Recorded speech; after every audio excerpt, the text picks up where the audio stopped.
There was something I wanted to talk about tonight before I sign off, which sounds like a nice time to do it right now. I do have some problems on my phone sometimes uh,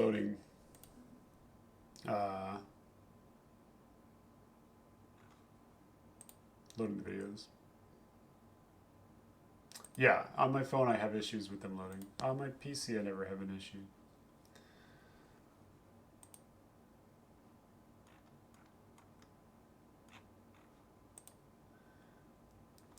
What do I want to talk about?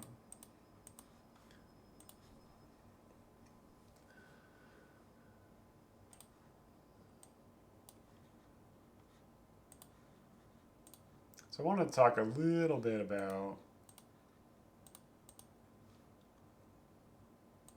a couple cards here. I don't think I own Get. I think I sold it. Oh, I do own it? Okay. Got Aegis Ravager. Just a comparison of some things. So yesterday I talked about um, like the overpowering presence of some of these cards,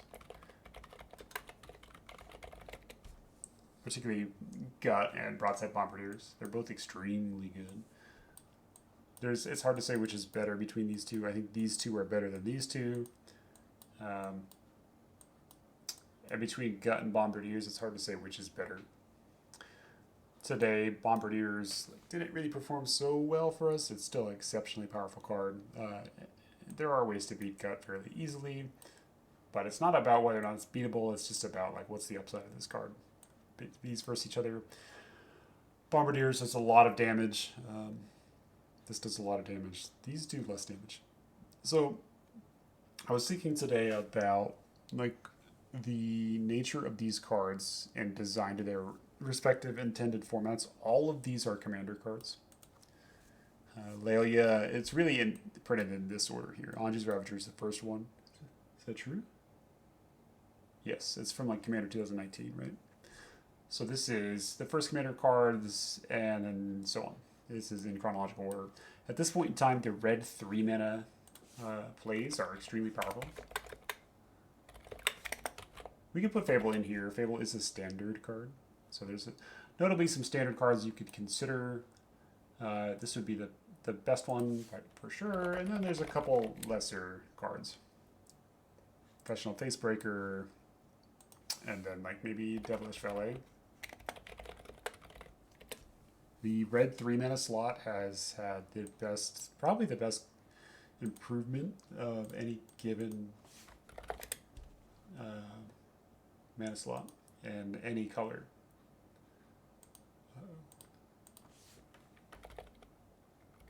Why was I logged out? Hold on, I don't need to register. I just need to log in. Sorry. Okay. So the red 3 mana cards have had the biggest improvement in the last couple of years, and red fundamentally is much better than it used to be. If you consider what came before this, you'd have Goblin Rabblemaster,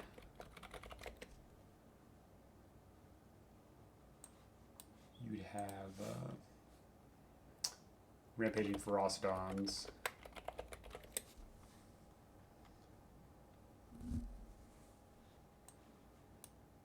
and if you go back further than that, I can't even really recall what would have been. You could think of like Barbara Ramgay if you go back very far.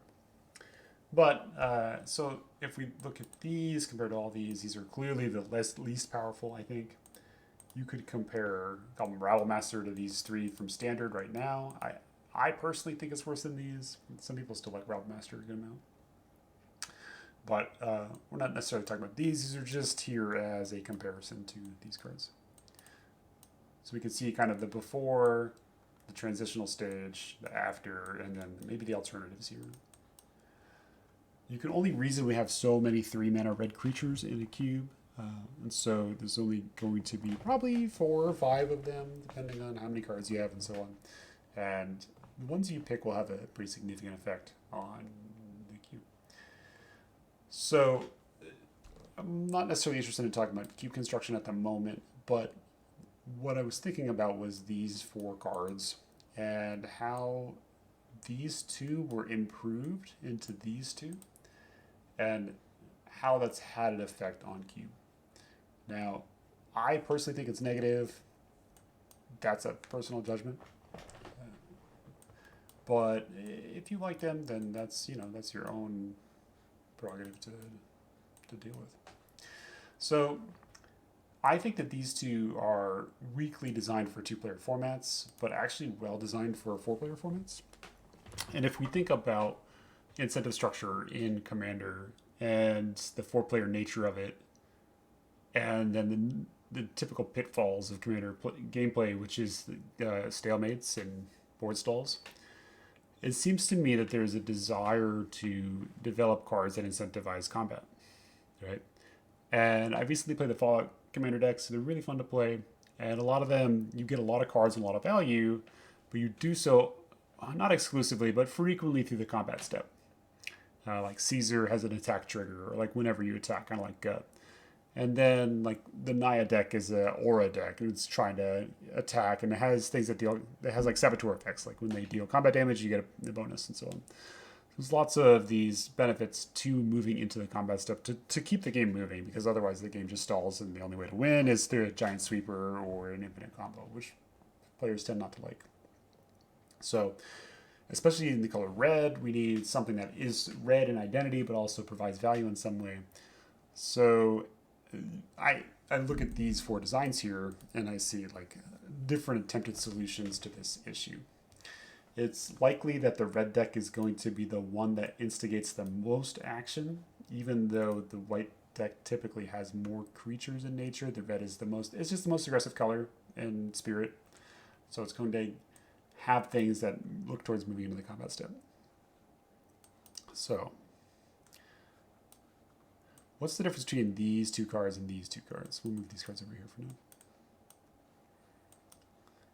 Because in a lot of ways, they all gain value through the combat step, right? And Ravager, if we don't know, it's a 3/3. It has a mandatory attack clause. And then whenever you attack, discard your hand, then draw 3 cards. So with this card, you are looking to draw 4 cards a turn. It has Madness itself, so there's a little bit of a bonus. It's when you're drawing this many cards, the fact that this card is +1 card on cast is really not that crucial. But it's a nice little bonus, and it seems like it fits into this Madness deck, and it can curve out in some very strange scenarios. I would have to think about what kind of 1 mana, 1 discard outlets you had. But there are some, right? Petri Imp, if you have a Petri Imp in your cube. So this is like a 3/3 mandatory attacker, and it draws 3 extra cards every turn. With the drawback of you have to discard your hand. That is a drawback, despite the fact that you might build some decks that can leverage the graveyard in some ways. It is ultimately a drawback, right? Whereas Lelia here is not to explain these cards that people know at this point, but it's a 3 mana 2/2 haste creature. Whenever it attacks, you exile a card, and then whenever a card moves to exile from the graveyard or the library, it gets +1/+1 counter. It's templated in a way that it only triggers once, except in some rare cases like Cascade. So this is another card that gains value from attacking. And it's been a pretty big player in Cube ever since it's been added. The fact that Lelia was added to the Magic Online Vintage Cube before Anji's Ravager, I think has a strong effect on people's perception of it. But it is better than Ravager in general. One of the reasons that Lelia is so good is because when you play it on curve, it's always on curve, right? Because it scales up with the game progress. You could pump it even more than that if you found a way to with a Cauldron. You can exile cards. You could from your graveyard. You could relic. You could exile things with Grim Lavamancer or these things that like Abbot of Carol Keep or effects like that. Abbot's not good anymore. It never really was. But the point is, like, there are other ways to buff Lelia, but even without any additional assistance, she will always be on curve, which is what makes her so powerful in the play, because it's very difficult to block this creature and not in trade, right? So you have to offer up a 2-for-1 a lot of the time, or they might have removal because they're a red deck. And so that's just been the power of this card. Very good off of Lotus and Mana Crypt. Not that most cards aren't, but this is one of the better ones to play on turn 1. So then compare this to Gut.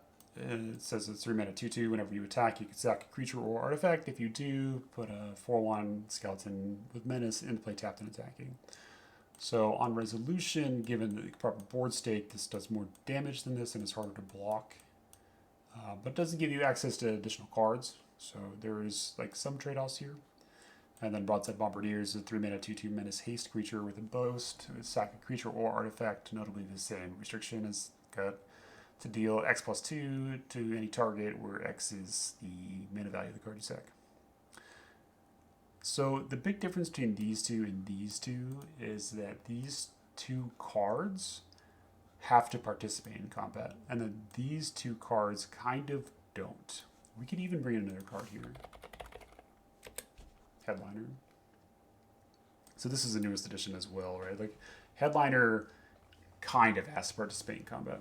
So Gut straight up doesn't have to attack. Right? Any creature can attack to trigger Gut, which means that one of the vulnerabilities of a creature is that it has to participate in combat and offer itself up to be eaten or traded with.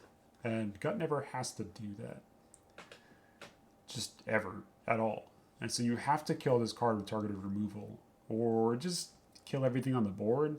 There are ways to stop this in general, but you can't beat it in combat. These two you can block, right? They have to participate in combat themselves in order to get additional value. Gut does not.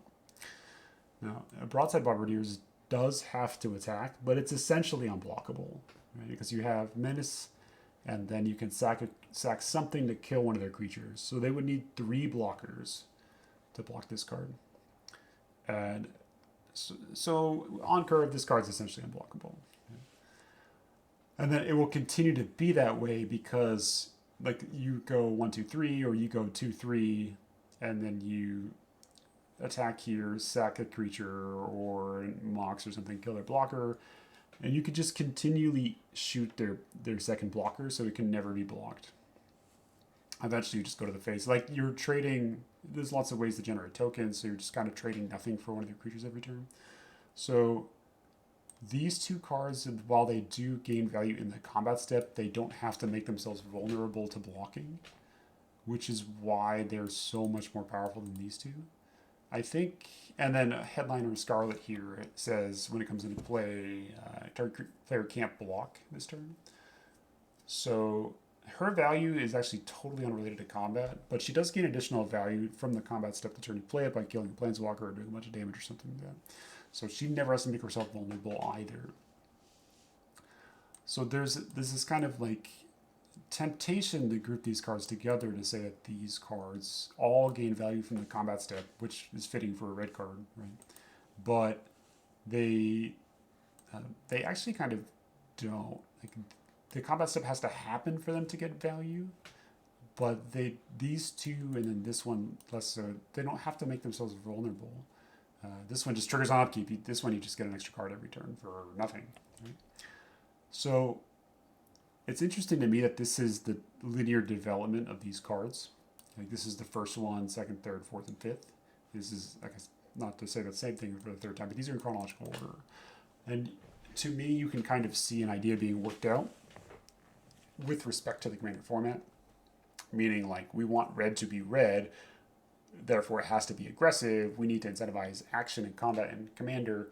Therefore, we should make red legends in some cases, but not in these two. Or red creatures that are powerful and move the game forward. And reward so by getting additional cards. So they're different, to me, attempts to solve issues of gameplay in Commander.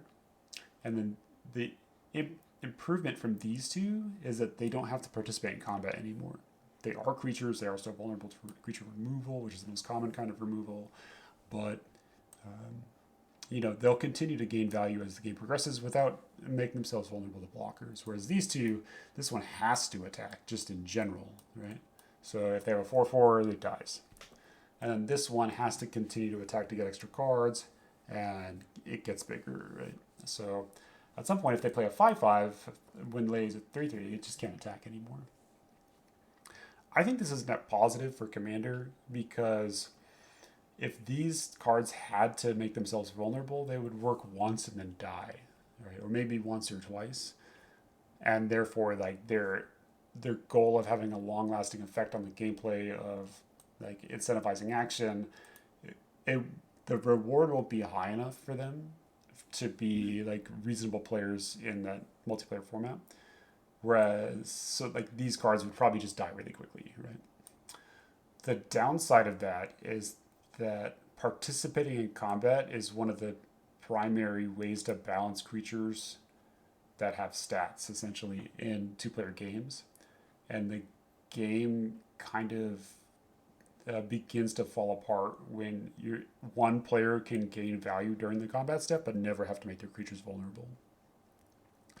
So I think there's a lot of ways in which the qualities of these cards that make them good for Commander make them really kind of problematic for Cube. Again, if you decide that you enjoy playing with these cards, then that's up to you, of course. I think they're bad for the gameplay. For that reason I just said, which is that like you don't ever have to offer anything up. That's not to say they win every game they resolve in or something, but they win a lot of them, right? And there's a certain danger in having too many creatures around that do a bunch of damage during combat but can never be dealt with in combat. So that's kind of where my head's been at with respect to these red creatures. I think red is currently maybe the best color in the Magic Online Vintage Cube, and if you could get a deck with all 5 of these, which is a crazy deck. Now it's a little expensive, but that's fine. Like, you could even get this card, so you could have all 5 of these, or 6 of them, and then of course now there's Inti as well.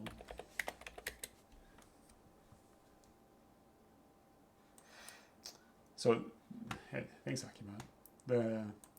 The combination of this creature base plus Fire Blast, Pyrokinesis, and then the classic like Lightning Bolt, Burst Lightning, so on, Chain Lightning, just makes red so crazy. So as a personal judgment from my perspective, I think they're bad for cube gameplay, and I would prefer not to play with them.